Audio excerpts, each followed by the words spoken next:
This is the Louie T Network.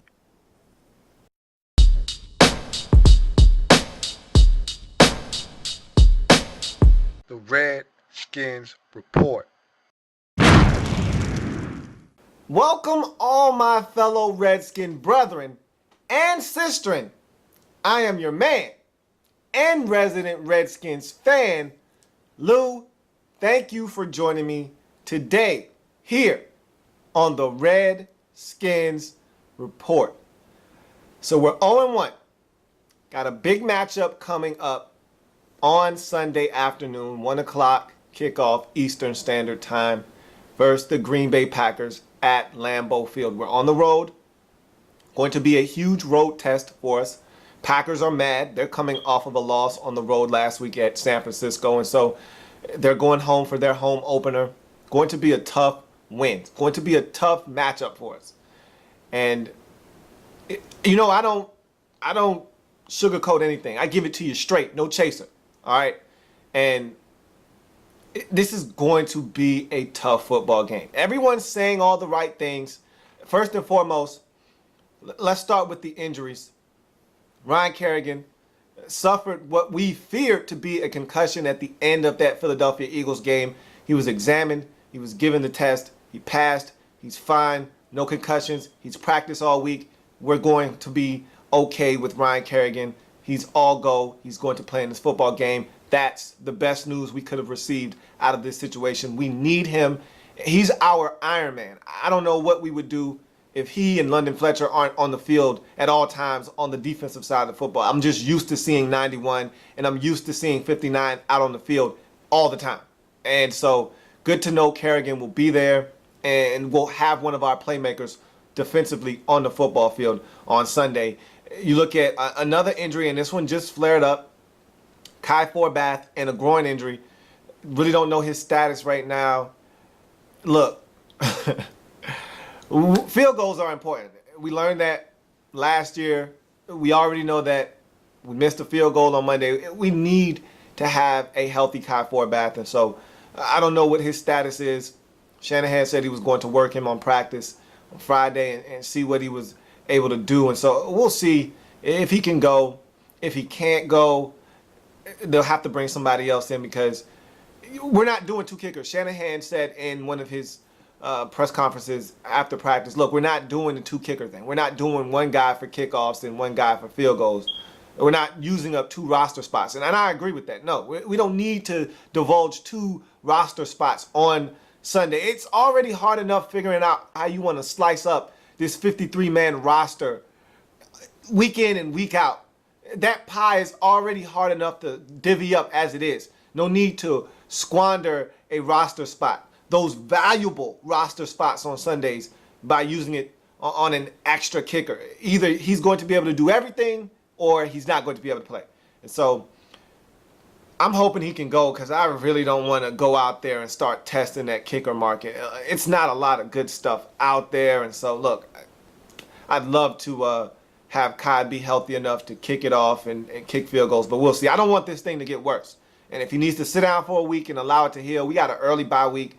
If he can just find a way to get through these first 4 games, and then we got a bye in week 5, then great. And we've got to go in a different direction, then so be it. But hopefully Kai can give us something this weekend. But that's us on the injury front.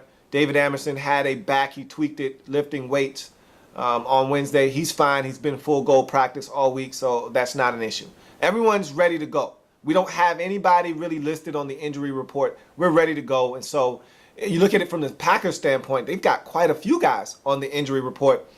Looks like they're all-world safety. Morgan Burnett is probably going to play in this game. He's questionable, but he's been limited in practice all week. I expect him to play. That was part of the reason why the 49ers were able to exploit this Green Bay Packers secondary last week, is because they were without Burnett. They were without Casey Hayward, who they will be without again this week. He is out with the hamstring. He's not playing. So we will have opportunities to take advantage of this secondary, especially if Burnett does not play, but I expect him to be out there. How good will he be? How healthy is he? That's debatable, but I expect him to play. Jermichael Finley, he's probable he's going to play. There's no doubt in my mind that he's going to play. Josh Sitton, a starting guard for the Packers, was out last week. He looks like he's going to play. He's also questionable. I think he's going to play. He's practiced this week. I think he's going to go as well. Nick Perry has been out. He's going to play. He had a couple of practices this week. He's going to go as well. So on the injury front, looks like the Packers are going to be getting back a lot of their players. Guys that were a little banged up are going to play. Only person that is out definitely right now is Casey Hayward. I think Burnett is going to be back. I think Sitton is going to be back. I know Jermichael Finley is going to play, and I know Nick Perry is going to play. So Packers are going to be almost at full strength, not quite there yet. So no excuses for either team in this football game. They're going to have the majority of their players ready to rock and roll. So that's the injury front of things. Let's talk about strategy now and what it's going to take to get a victory over these Green Bay Packers. Look, last week, the Eagles did something that was genius. I talked about it in my last video. They came after Robert Griffin III because they knew we did not want to run read option. They knew we weren't going to run read option. They knew we did not want him leaving the pocket. And so they were able to come after us. And they came after us relentlessly. And I think that's something that the Packers are going to take a look at. And I don't think they're going to come after us as much as Green. I don't think they're going to come after us as much as Philadelphia did per se. But I think they're going to see what the Eagles did, and they're going to try to mimic a little bit of what they did and some of the things they had success with, mainly those A-gap blitzes right up the middle. The worst pressure you can have as a quarterback is the pressure that's right up in your face, right up the middle of the field. There's nothing worse than pressure straight at you. You get pressure that comes from the outside, you can avoid it. You can step up in the pocket. There are ways to get around it. When it's just in your face before you can really react, it's hard to get away. A lot of guys just fall to the turf. That's the worst type of pressure there is. And so I expect the Green Bay Packers to try to implement a little bit of that into their game plan. But for me, if I'm the Packers, the number one objective is to get Clay Matthews free. And this is the game that we're going to realize that we need a new right tackle, I think. If they're smart. And Dom Capers is a very smart man. He's been around this league a very long time, and he understands mismatches, and he's going to try to create some of his own. If the Packers are smart, normally Clay Matthews is lined up against the other team's left tackle. Normally it's best against best. That's why you have to have good left tackles in this league, because normally you're going up against the other team's best pass rusher on most downs. But if the Packers are smart here, they'll take Nick Perry, put him against Trent Williams, because Trent Williams is good enough to cancel out Clay Matthews. He's good enough to win that matchup. And so no need in wasting your best pass rusher against our best pass protector. Stick him over there against Tyler Columbus and let him abuse Tyler Columbus. And if Dom Capers is smart, he'll move Clay Matthews around and give him isolation matchups one-on-one against Tyler Columbus. And yeah, if we see that that's becoming a problem, we'll send guys over there to chip and we'll put tight ends to help in protection. But that's taken away from guys being able to go out in the route. And so we don't want to do that if we don't have to. But if Dom Capers is smart and they see the advantage that they'll have by lining Clay Matthews up on that right side of our offensive line against Tyler Columbus, then we're going to have to keep guys into chip and tight ends into block, because he can't block Clay Matthews one-on-one. I think he can hold his own against Nick Perry somewhat, but against Clay Matthews, Tyler Columbus doesn't stand a chance. And so we will be reminded very quickly why we need a new right tackle in this football game if the Packers are smart in their game planning for this football game. But you look at it from an offensive standpoint for us, aside from what the Packers can do to us defensively, we got to be better. That's flat out number one. And I expect us to be better.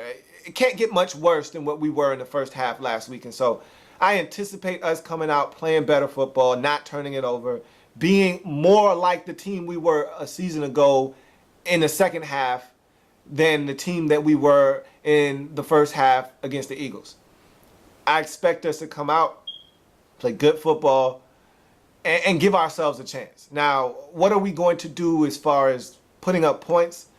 Can't really say because, again, we're on the road. This Packers team defensively is pretty good. I mean, they stifled the run last week against the San Francisco 49ers. And look, you gotta pick your poison. You can't stop everything. And last week, the Packers decided they were going to stop the run. And so they paid for it by coming with run blitzes, and they paid for it by not being in positions to stop the pass. And Colin Kaepernick and Anquan Bolden picked those guys apart. So what I want to know is what the Packers are going to decide to take away this game, because we want to run the football just like the 49ers wanted to run the football. Essentially, we are split images of the San Francisco 49ers, or at least we were a season ago. And so we want to do the same thing. We want to get in the game and run the football, have the run dictate to the defense what we are allowed to do, and then use the run as a crutch to help us get this passing game off the ground. And so we want to do the same thing. Are they going to come into this game and say, hey, we're going to make Robert Griffin III beat us like the Eagles did and try to shut down this running attack? Or are they going to come in and say, we got to stop Robert Griffin III and allow Alfred Morris and this rush offense to get off the ground? We'll see. My money is on them coming into this game wanting to stop the run and make Robert Griffin III beat them. He couldn't do it against the Eagles on Monday night, and they're hoping to have the same success against us in week 2. So I look at this game, and defensively, look, we're going up against Aaron Rodgers. We're going up against Aaron Rodgers, man. I don't know what to say. I don't. I know this for sure. We can't allow the Packers to run the football. They haven't had a 100-yard rusher since Ryan Grant about 3 seasons ago. So from that standpoint, we can't allow them to run the football. We have to stop Eddie Lacy and Jonathan Franklin, whoever they decide to put in the football game at the running back position. We've got to stifle them. Make Aaron Rodgers beat us. And man, I hate even saying that because he can beat us. He's done it time and time throughout his career. He can beat teams by himself. And he's had to do that basically throughout his career because the Packers haven't had a steady running game since he's taken over as the head man in Green Bay in terms of the quarterback position. And so it's hard to even say that. It's hard for me to fix my lips to say that, but that's what we're going to have to do. Stop the run, make them one-dimensional, and then see if we can kind of bottle him up like we did in their Super Bowl season in 2010 when we were able to really stop the run, force Aaron Rodgers to beat us. We gave him a concussion. We were really aggressive with those guys in Washington, and we were able to eke out a 13-10 or 16-13 victory. And so if we can play that style of football, we'll have a chance. But this Packers offense has evolved since the last time we saw these guys. They're a much better football team, much better offensive team. And so we're not going to be able to get away with the same antics that we had 3 or 4 seasons ago when we played these guys the last time up at FedEx. So it's going to be a different challenge, going to be tough, but I expect us to give it a run, give it a go. We're going to have opportunities in this game. We can't turn the football over. I sound like a broken record here, but you see the power of the turnover. And last year, it worked in our benefit. We were the ones forcing the turnovers, taking those turnovers and turning them into points. Last week, we were the ones doing the turning over, and it cost us dearly. We can't turn it over. We got to clean up the penalties. Last week, we were absolutely horrendous in the turnover and penalty game. We can't have penalties. You can't win in this league if you're self-destructing, can't afford to shoot ourselves in the foot. We have to make sure we're more disciplined on the offensive side of the football. On defense, know your assignment. Last week, we did not play assignment football well enough. Guys didn't do their jobs. No hero football is necessary. Everyone do your job and do it to the best of your abilities. We'll be fine. If you're supposed to have a deep half, take the deep half. Don't worry about anything else. Do your job. If someone else messes up, that's on them. But as a collective group, everyone has to do their job. If we do that and do it successfully and consistently for 4 quarters in this game, I think we will have a shot. But I'm not going to lie to you. That's not what I do here. And you may disagree with me, and I want you to disagree with me. I want you to have confidence that we can win, because I have confidence that we can win this game. But I don't think we're going to win this game. I'm not picking the Redskins to win because I don't think we're going to win. I'm being objective here. When I did the schedule, this wasn't a win for me. I didn't count this. I said the Redskins were going 11-5 this year. And this wasn't one of the 11 victories. This was one of the 5 losses. Well, because of that loss last week, this doesn't change anything. I still think this is a loss. I didn't expect us to be able to walk into Lambeau and get a W, and I still don't think that's going to be the case. And after last week's performance, that doesn't make me feel any stronger about picking the Redskins and changing my views on this game. It makes me feel a little bit less confident that we'll go into Lambeau and steal one. So I just don't see it happening. I hope I'm wrong. I really do, because we would love to get off the schneid and get to 1-1 and not go to 0-2. We know about the 0-2 thing and how teams don't make the postseason generally when they start the season 0-2. We've heard it all week. We've heard it before in the past, and so we know how that goes. Normally, we're not in this predicament because normally we win week 1. Normally, we don't have to worry about that. But now we're behind the 8 ball. We didn't win in week 1. And so we got to try to go out and get one on the road in a tough environment to win. And I just don't see us doing it. It can happen. Again, I feel very confident in our ability to win, but we got to go out and execute. We got to change a lot of things that we did a week ago. We can't turn it over. We can't have the penalties. We got to be smarter on the offensive side of the football. We got to be more disciplined defensively. We got to tackle better. We got to be better on special teams. We got to do a lot of things that we didn't do a week ago to help us win, and we got to do it for 4 quarters. Can't be for a half, can't be for a quarter, can't be for 3 quarters, can't be for 3 quarters and 10 minutes. It has to be for 4 quarters. And I just don't know if we're good enough yet, with Robert just getting his feet wet, with Alfred starting to work his way back in. I don't know if we're good enough yet to beat a team like the Green Bay Packers on the road. This is going to be a tough one. And I talked about this in the schedule release. I talked about this in several Redskins reports about how we need to step up to the level of the competition that we'll be playing this season. It's not going to be an easy road. You win the division, you get first place teams. You don't get to play the St. Louis Rams, the Detroit Lions. You don't get to play those teams anymore. Now you got to play Atlanta, San Francisco, Green Bay. We've got this whole division. That means we've got the Packers. We've got the Vikings. We've got the Chicago Bears. We've got tough teams. So now you've got to elevate your level of play. And so here's one of those games. On the road, tough opponent. You want to take that next step. You got to be able to go into someone's house, smack them in the mouth, open up the refrigerator, get a couple of refreshments, beverages, and snacks, go sit down, put your feet up on their coffee table, and disrespect them in their house.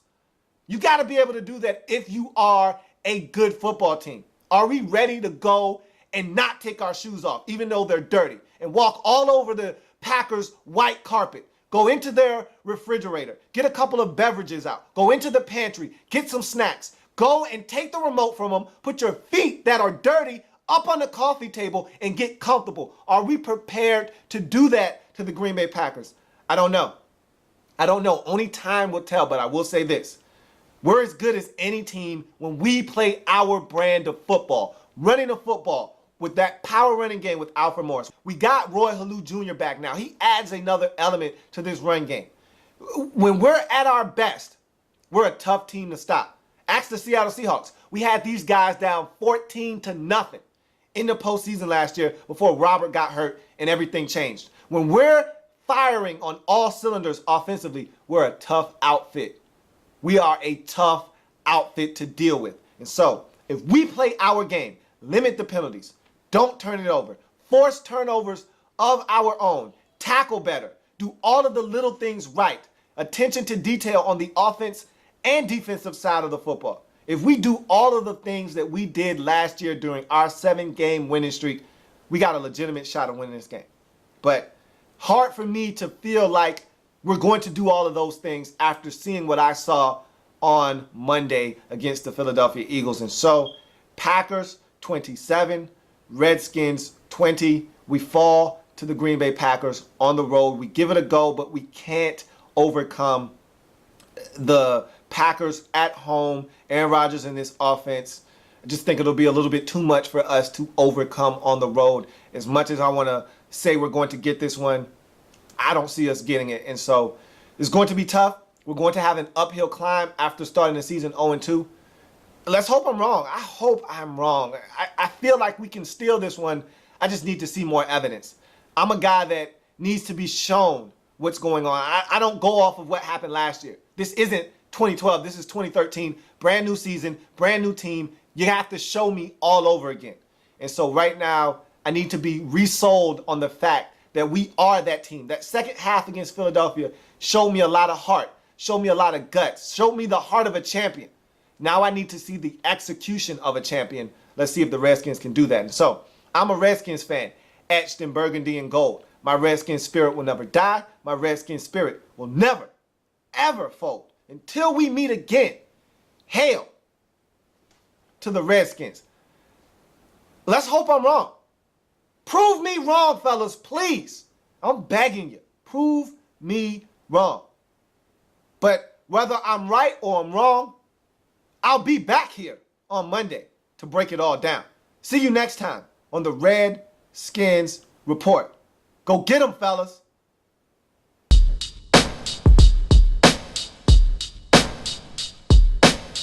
The Redskins Report.